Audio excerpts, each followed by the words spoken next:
Bonjour à tous, j'espère que vous allez bien. Je suis heureux de vous retrouver sur la chaîne YouTube Tout est possible avec Jésus. Et aujourd'hui, on va parler d'un sujet qui est particulier, c'est celui du combat spirituel. Et pour parler du combat spirituel, on a souvent dans l'idée de penser à une veillée de prière, des temps forts où on intercède, où on prend autorité dans le nom de Jésus et qu'on s'adresse directement à l'ennemi. Mais aujourd'hui, on va passer un temps où on va observer un texte pour apprendre à combattre justement dans ce combat spirituel et combattre de manière efficace. Et on va commencer ensemble la lecture dans Matthieu 4, au chapitre 4 et verset 1.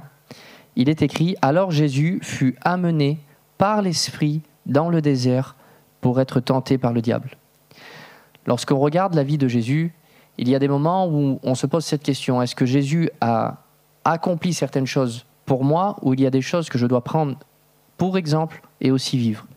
Par exemple, quand on voit la croix, ce que Jésus a fait, le fait qu'il s'est donné lui-même en sacrifice pour nos vies, c'est quelque chose que Jésus a accompli, quelque chose que on doit glorifier Dieu pour ce qu'il a fait, c'est l'œuvre de Christ. Mais il y a des moments où Jésus fait certaines choses qui, oui, a accompli pour nous, mais est aussi un exemple et un modèle sur comment surmonter certaines épreuves. Quand Jésus prend du temps pour aller dans la prière, c'est pas simplement quelque chose qu'il fait pour nous, mais c'est un modèle. On doit aller dans la prière. Quand Jésus prenait le temps de passer du temps de communion, prier pour les gens, toutes ces choses-là sont un modèle dans lequel nous devons entrer. Par contre, quand on regarde ce texte-là, on peut se poser la question en se disant, vu que Jésus a été conduit par l'Esprit et a été tenté, est-ce que c'est quelque chose qui me correspond? Est-ce que c'est un texte qui parle à ma vie pour me bénir ou c'est quelque chose qui doit me donner une leçon? Eh bien, quand je regarde ce texte, je voudrais te poser une question. Est-ce que ça t'est déjà arrivé de te sentir conduit par l'Esprit de Dieu dans un désert et de sentir certaines tentations, certaines attaques de l'ennemi particulières dans ce temps-là? Moi, oui, ça m'est arrivé. Il y a des moments où je sentais Dieu me conduire dans des temps de solitude, des temps d'isolement, pour passer du temps avec lui, temps particulier dans sa présence. Et je sentais des attaques différentes venir sur ma vie et un combat spirituel qui était présent. Et c'est pour ça que je voudrais dire que oui, ce texte est un exemple pour nos vies et il y a des solutions pour ces moments particuliers où on est avec l'Esprit de Dieu et que l'ennemi voudrait nous faire chuter. On voit déjà que Jésus est conduit dans le désert et le désert n'est pas une punition, le désert n'est pas un moment où Dieu se réjouit parce qu'on est seul et de nous voir comme souffrir, où on n'a pas à manger, on n'a pas à boire, on est dans des temps seuls. Non, le désert, c'est le lieu où on peut remporter un combat spirituel. Le désert, c'est le moment de ta vie où tu peux remporter certaines batailles que tu ne remporteras pas dans les villes ou avec beaucoup de personnes ou même dans ton église. Si tu te sens actuellement poussé par l'Esprit de Dieu dans des temps seuls, dans des temps de communion avec lui, alors, je le dis et je le crois, tu vas remporter des batailles spirituelles. Ce message n'est peut-être pas pour toi un hasard aujourd'hui, tu n'es peut-être pas tombé sur cette vidéo comme ça, si tu vis dans cette situation précise justement. Et on voit que dans ce temps de désert, ce n'est pas simplement un lieu qui nous isole de nos amis, de nos familles, des gens que l'on connaît, des gens que l'on côtoie, mais c'est aussi un endroit qui est conduit pour un but. Et ce but, il est dit dans le verset 2, « Après avoir jeûné 40 jours et 40 nuits, il eut faim. » On voit que dans le temps de mise à part, conduit par l'Esprit de Dieu, il y a aussi une mise à part de Jésus dans la chair. Ça veut dire que lorsque l'Esprit de Dieu te conduit à être seul, avec lui, à passer du temps dans sa présence, il se peut aussi qu'il te demande de te couper toi-même de certaines choses. Et quand on voit l'exemple de Jésus, Jésus jeûnait. Jésus s'était coupé de nourriture, d'aliments, pour justement passer ces temps privilégiés avec l'Esprit de Dieu et être conduit, dirigé par lui. Et certaines fois, moi, quand je me suis senti attiré par Dieu dans des moments particuliers où je devais être avec lui, je me suis mis à jeûner, mais jeûner de certaines choses. Ce n'était pas toujours de la nourriture. Ça m'est arrivé dans des temps particuliers, avec le Saint-Esprit, de prendre le temps de désinstaller mes applications de réseaux sociaux et de ne plus aller sur ces comptes où il y a des vidéos pour faire rire, où il y a des choses où on voit de l'actualité, mais qui me faisaient passer des heures et des heures loin de Dieu et qui ne me permettaient pas de me connecter à lui. Il y a peut-être quelque chose que le Saint-Esprit te demande de particulier avant d'entrer dans ce combat spirituel. Il y a une mise à part où tu te sens isolé, seul, mais il y a aussi une mise à part de certaines choses avant même d'entrer dans ce combat. Et ce qu'il faut découvrir, c'est Seigneur, où m'attends-tu et qu'attends-tu de moi? Et c'est quelque chose que je crois, il y a déjà dans ton cœur. Ça fait peut-être longtemps que tu ressens ce temps de mise à part et cette action que tu dois faire pour accomplir justement cette mise à part. Mais je voudrais qu'on continue pour arriver jusqu'au verset qui devient intéressant. C'est le verset 3 et 4. On voit qu'il est écrit « Le tentateur s'étant approché lui dit « Si tu es le Fils de Dieu, ordonne que ces pierres deviennent des pains. » Jésus répondit-il « Il est écrit « L'homme ne vivra pas de pain seulement, mais de toute parole qui sort de la bouche de Dieu. » L'ennemi est en train d'attaquer Jésus dans sa chair. Il est en train d'attaquer dans justement le choix qu'il avait fait de mise à part. Il n'est pas en train de l'attaquer sur autre chose. Il a pris le temps de ne plus manger, il était en train de jeûner, alors l'ennemi est en train de l'attaquer justement sur ça. Et là, on est confronté à une situation qu'on vit. Il y a des moments où Dieu nous demande certaines choses qui soient mises à l'arrêt, certains moments particuliers, et on est tenté, on est attaqué. Et la question dans ce combat spirituel, dans ce combat de progression avec Dieu, quelle est la solution ? On voit que Jésus ne passe pas une nuit en prière. On voit que Jésus n'est pas en train de prendre autorité et de chasser. On voit que Jésus n'est pas en train d'appeler à l'aide avec des frères pour prier, non. Jésus répond d'une façon simple, « Il est écrit ». Une des armes, l'arme la plus importante, on voit, c'est celle de l'Écriture. Et il y a des moments où c'est que on prend du temps pour jeûner, comme Jésus a fait, on prend du temps pour être une mise à part avec Dieu, et là, ce qu'on fait, on médite la parole de Dieu. On prend le temps de méditer dans le jeûne, on prend le temps de méditer dans ces temps particuliers, alors que là, on voit Jésus n'est pas en train de méditer. Jésus peut répondre parce qu'il avait déjà médité auparavant. N'attends pas d'être dans le désert, n'attends pas de jeûner pour lire ta Bible. Aujourd'hui, il y a tellement de prédications, tellement de messages comme celui-ci que tu es en train d'écouter. Il y a de bons messages, de bonnes prédications, mais ce qui pourra te rendre fort, ce qui pourra te rendre capable de résister aux tentateurs dans les moments les plus difficiles, ça sera ta vie de lecture, ça sera ta connaissance des Écritures. Et c'est à partir de là que lorsque l'ennemi voudra te troubler dans ta foi, que tu pourras lui répondre « Il est écrit », pas parce que tu es en train de dire, mais parce que tu as une vie de lecture, parce que tu as pris le temps de découvrir ce que Dieu a à te dire dans les Écritures. Et c'est alors que l'ennemi est en train d'attaquer Jésus dans son identité et en train de lui prouver, de lui dire « Prouve-moi que tu es le Fils de Dieu ». Et c'est ce que l'ennemi vient faire, cette tentation qui vient, ce combat spirituel, toujours de vouloir confronter notre identité en disant « Est-ce que tu es vraiment ? Qui es-tu vraiment pour Dieu ? Dieu a-t-il vraiment un regard sur ta vie ? Dieu t'aime-t-il vraiment ? Est-ce que tu n'en as pas trop fait ? Il y a tellement de doutes et de questions qui viennent sur nos vies. Et on est là certaines fois et on n'a pas la capacité de répondre parce qu'on ne sait pas ce qui est écrit. Notre identité se découvre à travers les Écritures. Parce que lorsque je regarde ce qui est écrit, je sais que je suis aimé de Dieu. Je sais que Dieu a un regard bienveillant sur moi. Je sais que Jésus est mort pour mes péchés et qu'il m'a pardonné toutes mes fautes. Et alors, quand la tentation veut venir, quand le doute vient dans ma vie, je peux répondre par « Il est écrit ». Il est écrit est une arme puissante pour arrêter le tentateur dans nos vies. Il est écrit. Et vous savez, il y a des Bibles que généralement on voit dans toutes les églises. C'est des Bibles qui sont blanches et rouges. Elles sont à 2 €. Et c'est des Bibles souvent qu'on donne dans les églises. Et un jour, j'ai pris le temps d'ouvrir cette Bible et de regarder. Et je regardais un petit peu ce qu'il y avait écrit au début. Et j'ai vu quelque chose qui m'a interpellé. Il y avait un pourcentage qui résumait la Bible. C'était écrit qu'il y a 75% de récits, 15% de poésie et 10% de doctrine. Et quand j'ai lu ça, j'ai vu que la Bible était composée en majorité d'histoires réellement vécues. Pas d'explications, mais d'histoires vécues, d'hommes, de femmes qui ont vécu avec Dieu, qui ont vécu des victoires, des échecs, qui se sont approchés, éloignés, qui ont vécu de grandes batailles, plein de choses.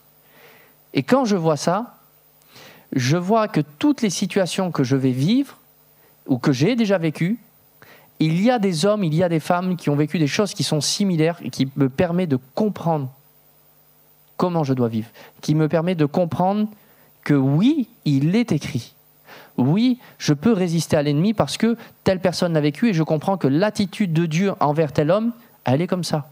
Quand je regarde la vie de David, tous les psaumes qu'il a écrits, et que l'ennemi voudrait me dire que Dieu peut me laisser tomber parce que j'ai fait un péché et qu'il n'est pas prêt à me tendre la main et à me bénir, quand je regarde les psaumes, je vois que Dieu est toujours prêt à tendre la main et à relever. Et il y a tellement de livres dans la Bible qui nous enseignent et qui nous permettent de résister et de justement lutter dans ce combat spirituel, que lorsqu'on s'en prive, l'ennemi en est conscient et il va commencer à nous attaquer et nous troubler dans notre identité. Mais grâce soit rendue à Dieu, je crois qu'aujourd'hui, ta vie peut changer parce que tu es en train de réaliser qu'une vie forte dans la lecture te permettra de résister efficacement face à l'ennemi. Et on voit au verset 5, l'ennemi est encore en train de parler à Jésus et il lui dit, le diable le transporta dans la ville sainte, le plaça sur le haut du temple et lui dit, si tu es le Fils de Dieu, jette-toi en bas, car il est écrit, il donnera des ordres à ses anges à ton sujet, et ils te porteront sur les mains, de peur que ton pied ne heurte contre une pierre. Jésus lui dit, il est aussi écrit, tu ne tenteras point le Seigneur, ton Dieu. On voit que l'ennemi n'est pas en train de troubler, n'essaye pas de troubler Jésus à ce moment-là simplement par une parole, par une idée ou une pensée, il essaye de le troubler avec ce qui est écrit. Et on voit, c'est un texte aujourd'hui où on regarde ensemble cette histoire biblique, on ne rentre pas dans les détails très précis, mais quand on survole cette histoire, on voit qu'il y a deux types de tentations. Le trouble par une idée, une supposition, une question. Et ensuite, il y a le trouble par une question sur un fondement avec un fondement biblique. Voilà le deuxième niveau que Satan va vouloir utiliser. Le deuxième niveau du combat spirituel qui peut entrer dans nos vies, c'est lorsque l'ennemi voit qu'il ne peut pas nous troubler avec des questions simples, avec des questions de raisonnement humain, avec des questions de logique, avec des questions qu'on peut se poser les uns les autres, il va venir avec des questions fondées sur la parole. Et c'est là qu'on voit la stratégie de l'ennemi dans ce combat spirituel. C'est pas une oppression, c'est pas une angoisse à ce moment-là, c'est pas comme une mauvaise présence qu'on peut sentir le soir ou des pensées noires, c'est pas ça. C'est un trouble avec les Écritures. C'est pour ça que pour vaincre l'ennemi, il faut connaître pleinement ce qui est écrit. C'est pour ça que lorsque tu décides de passer un temps de consécration, un temps particulier avec Dieu, et que tu n'avais pas au préalable médité la parole de Dieu, alors tu te retrouves dans ces situations où des fois tu es troublé et tu te dis « Mais pourquoi ça sert, à quoi ça sert de jeûner ? À quoi ça sert d'aller aider tel frère ? À quoi ça sert de m'investir dans cette église ?» Et il y a tous ces troubles, tous ces questionnements qui viennent et tu ne peux pas répondre. Et des fois, tu regardes la Bible et tu es en train de voir qu'il y a des choses qui te troublent que tu ne comprends pas. Mais est-ce que Dieu a vraiment fait comme ça ? Est-ce que Dieu vraiment... Non. La lecture de la Bible pour une compréhension. La lecture de la Bible pour pouvoir lutter dans le combat spirituel.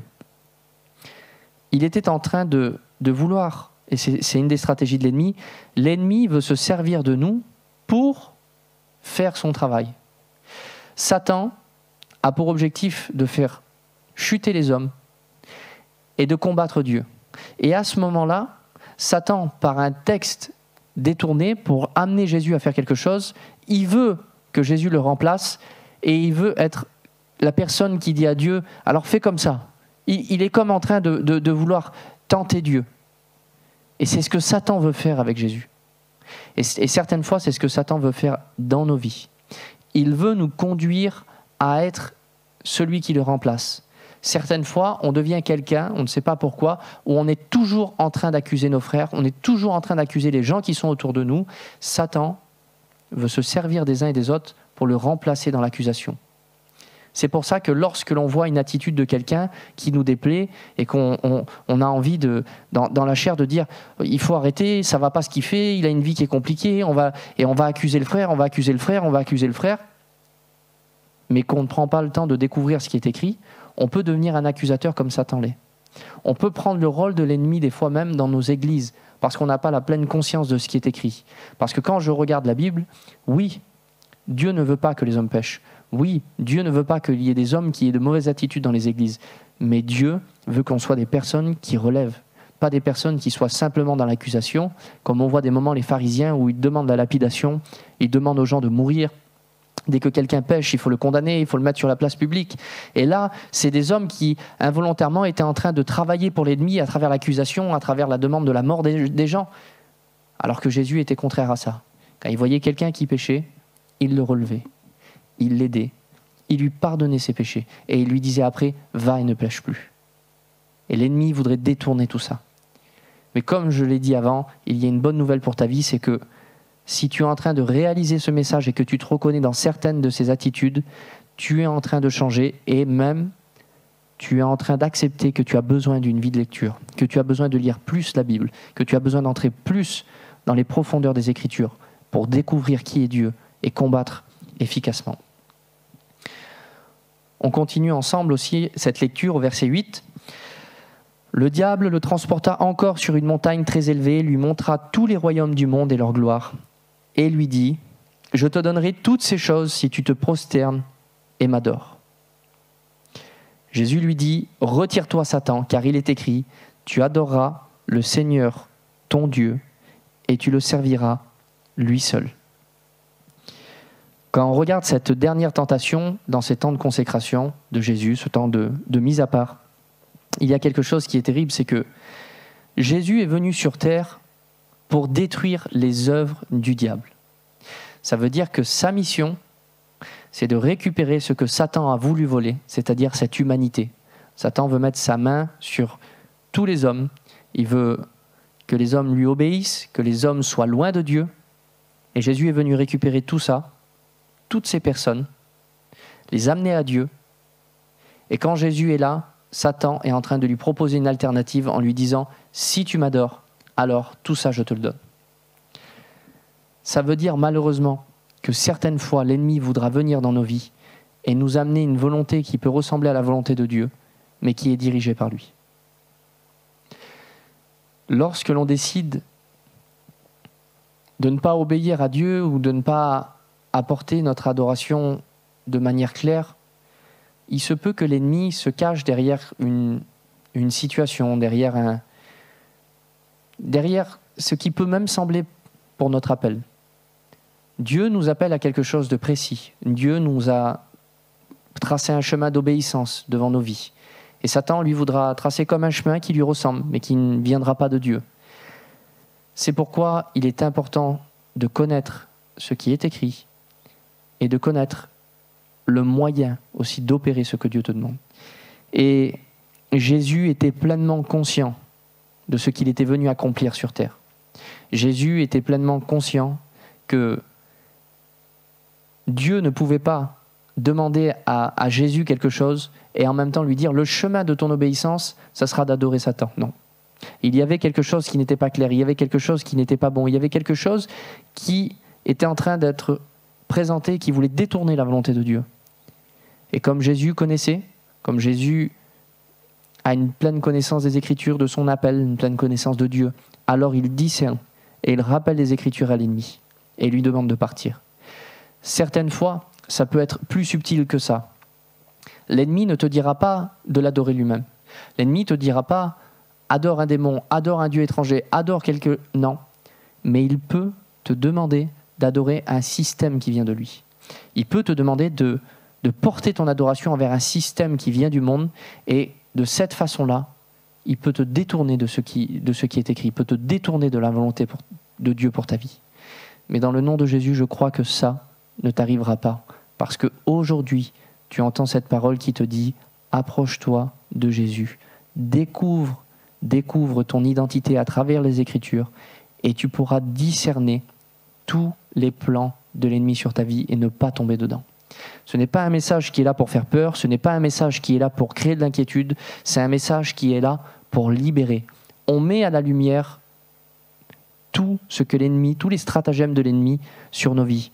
Comme je l'ai dit au début du message, on a tendance à croire que le combat spirituel, c'est être seul, à genoux, dans sa chambre, en train de prier, en train de chasser, de prendre autorité, de prier, de chasser, de prendre autorité. Non, on voit que le combat spirituel, il se fait à travers une connaissance des Écritures qui nous permet de lutter, de connaître notre identité et de ne pas tomber dans les pièges de l'ennemi. Et la conclusion de ce message, elle se trouve dans Éphésiens 6.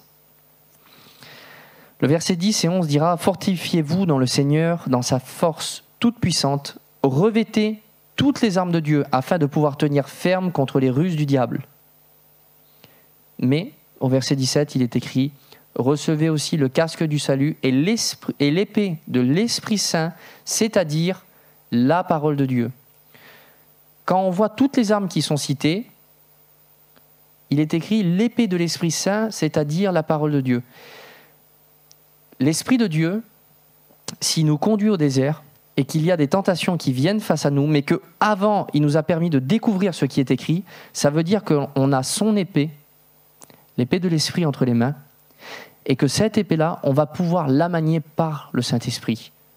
Le Saint-Esprit nous conduit dans des temps seuls, dans des temps de mise à part pour pouvoir apprendre à combattre efficacement et à pouvoir terrasser cet ennemi qui est sur nos vies, à pouvoir avoir enfin une victoire sur ces tentations qui sont face à nous, avoir enfin une victoire sur ces démons qui sont là des fois depuis des générations sur nos familles et qui conduisent dans les mêmes tentations, dans les mêmes travers. Tu as l'épée de l'Esprit entre tes mains. Il faut que tu découvres cette parole par l'Esprit de Dieu et tu vas pouvoir enfin terrasser l'ennemi qui est devant toi. C'est pour ça que je crois que ce texte biblique est vraiment une histoire qui doit nous guider, qui doit nous marquer dans notre marche. On doit changer pour pouvoir justement vivre ces victoires dans le combat spirituel. Si tu es quelqu'un qui a l'habitude de prier pour la délivrance et qui chasse les démons de beaucoup de personnes que tu rencontres, tu es en train de chasser les démons dans les vies, mais que quand tu passes des temps de désert, des temps de jeûne, tu n'arrives pas à lutter contre l'ennemi. Ce qui te manque, c'est la parole de Dieu. Ce qui te manque, c'est des temps de lecture. Ce qui te manque, c'est un fondement biblique pour ta vie. Jésus a enseigné. Nous avons ses enseignements dans nos mains. Dieu a permis que l'on ait toutes ces choses qui soient écrites, c'est pour qu'on puisse les découvrir, les connaître et les vivre.